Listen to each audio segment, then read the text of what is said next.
दलित संविदाकर्मी से एसडीओ ने की अभद्रता। बुलंदशहर विद्युत एसडीओ और संविदाकर्मी के बीच बातचीत का ऑडियो वायरल। ऑडियो में दलित संविदाकर्मी अजीत कुमार से गाली गलौज कर रहे हैं बराल एसडीओ राजीव कुमार। विद्युत फॉल्ट ठीक करने के बजाय सिर्फ राजस्व वसूली की बात करते भी सुने जा रहे हैं एसडीओ। सुबह 10 से 03 तक सिर्फ राजस्व वसूली की बात करते सुने जा सकते हैं एसडीओ। पीड़ित संविदाकर्मी ने एसडीओ की अभद्रता का ऑडियो सोशल मीडिया पर किया वायरल। बुलंदशहर की डिवीजन पंचम सब डिवीजन बराल के एसडीओ हैं राजीव कुमार। संवाददाता प्रदीप पंडित, बुलंदशहर। अजीत, नमस्ते सर। नमस्ते, कहाँ हो? सर मैं बिलसूरी जा रहा हूँ तेल लेने के लिए। वो नूरपुर गांव में तेल गिरा एक ट्रांसफार्म में। ये तुम लोग कहानी वाले काम ना क्या करो। 10 बजे से 3 बजे तक सिर्फ एक काम होगा, राजस्व वसूली। ठीक है सर। 10 बजे से लेकर 3 बजे तक सिर्फ एक ही काम है, राजस्व वसूली। यदि 33 ब्रेकडाउन है तो 33 ब्रेकडाउन अटेंड करोगे। ठीक है। नहीं तो सिर्फ राजस्व वसूली होना है। न तेल आएगा, न कोई सर्विस केबल रिपेयर होगी, कोई काम नहीं होगा। ठीक है सर। ठीक है, कल से ध्यान रखेंगे इसी चीज का। ठीक है सर। सब लोग तुम इतने हरामखोर लोग हो, यहाँ पे खबर लग रहा है सारे के सारे निकम्मे कि बहुत गुस्सा आ रहा है। मैं एक एक कर सबको भगा दूंगा। नौकरी तुम लोग खत्म है, काम नहीं करोगे तो समझा दे रहा मैं। कल से 10 बजे से 4 बजे तक हरामखोरों। यहाँ कैंप में एक भी संविदाकर्मी नहीं है। मैं एक एक को भगा दूंगा, बता रहा हूँ। एकदम गुस्सा सर के ऊपर से निकल रहा तुम लोग को काम देख करके। मैं परसों फोन करवाया था अपने घर पे आकर सारों को बता, तुम लोग खबर नहीं लगी कि हिदू साहब आ गए, किस तरह के यहाँ कैसे काम करना है। निकम्मो तुम लोग मन से घूम रहे हो। नहीं सर, कल से धरना बना रखा तुम लोगों ने टाइम पास करने का। ठीक है। नहीं वहाँ से हट जाओ, फटाफट काम में पहुंचो। ठीक है सर। काम बंद करो, काम में पहुंचो। ठीक है। 10 से 3 बजे तक सिर्फ और सिर्फ राजस्व वसूली होगा। ठीक है। 2 टीम बनेगी, 2 टीम बनेगी।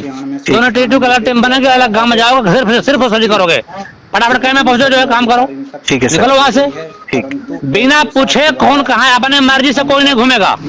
ठीक है सर। अपने मर्जी से कोई कहीं नहीं घूमेगा, सिर्फ जहाँ जाएगा पूछ के जाएगा। ठीक है, बिना पूछे कहीं निकल गए तो अच्छा नहीं होगा। मत कहना कि मेरा पेमेंट नहीं आया, मत कहना कि मैं यहाँ से क्यों निकाला गया। ठीक है सर। फटाफट काम में पहुंचो है। ठीक है सर, पहुंच रहा हूँ। कहा जा रहा है मैं अधिकारी से। मेरा नाम अजीत है। मैं सिकंदराबाद खुर्जा रोड नंबर 4 बिजली घर पर एक संविदाकर्मी लाइनमैन के पद पर तैनात हूँ। दिन रविवार को राजेश कुमार एसडीओ साहब की मेरे पास कॉल आई। उन्होंने कहा कि आप कहाँ पर हो। मैंने बताया कि मैं जेई साहब के कहने पर बिजली घर से तेल लेने गया हुआ हूँ, जो तेल नूरपुर गांव में ट्रांसफार्म में गिरेगा। जेई साहब ने कहा था, इसलिए मैं गया हूँ। परंतु एसडीओ साहब ने फ़ोन पर मेरे साथ बदतमीजी की, फ़ोन पर गाली गलौज की हैं, जिसकी ऑडियो मेरे पास है। एसडीओ साहब ने कहा, अगर ये ऑडियो या रिकॉर्डिंग मेरी किसी को भेजोगे तो आपको बिजली घर से हटा दिया जाएगा। क्या एक अधिकारी की लाइनमैन से बात करने का यही तरीका है? अधिकारियों से मैं निवेदन करता हूँ, खंड पंचम sub division Baral SDO Rajesh Kumar द्वारा मेरे से फ़ोन पर बदतमीजी की गई है, जिसकी ऑडियो मैंने अधिकारियों तक दे दी गई है, परंतु एसडीओ साहब पर कोई कार्रवाई नहीं हुई है। क्या एक प्राइवेट कर्मचारी से सरकारी कर्मचारी इसी तरीके से कार्य कराएगा? अगर कार्य कराएगा तो हमारी ड्यूटी का टाइम क्या है? कौन से दिन हमारी छुट्टी होती है? हमसे मनमर्जी काम कराया जा रहा है।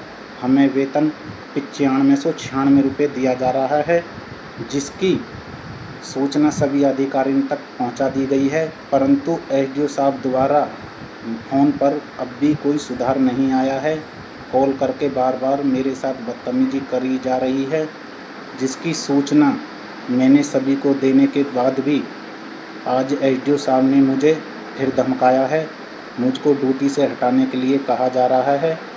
मैं अधिकारियों से निवेदन करता हूं कि एसडीओ साहब ने जो मेरे फ़ोन पर बदतमीजी की है, मेरे दिमाग पर संतुलन मानसिक रूप से तनाव है, जिससे मैं ड्यूटी सही रूप से नहीं कर पा रहा हूं। कृपया मेरे परिवार की मुझ पर जिम्मेदारियां हैं। मुझे आपसे निवेदन है कि एसडीओ साहब पे जांच करके इस रिकॉर्डिंग की तह तक पहुंचा जाए कि एक अधिकारी एक संविदाकर्मी से इसी तरीके से बात की जाती है। महोदय आपसे निवेदन है जल्द से जल्द कार्रवाई की जाए।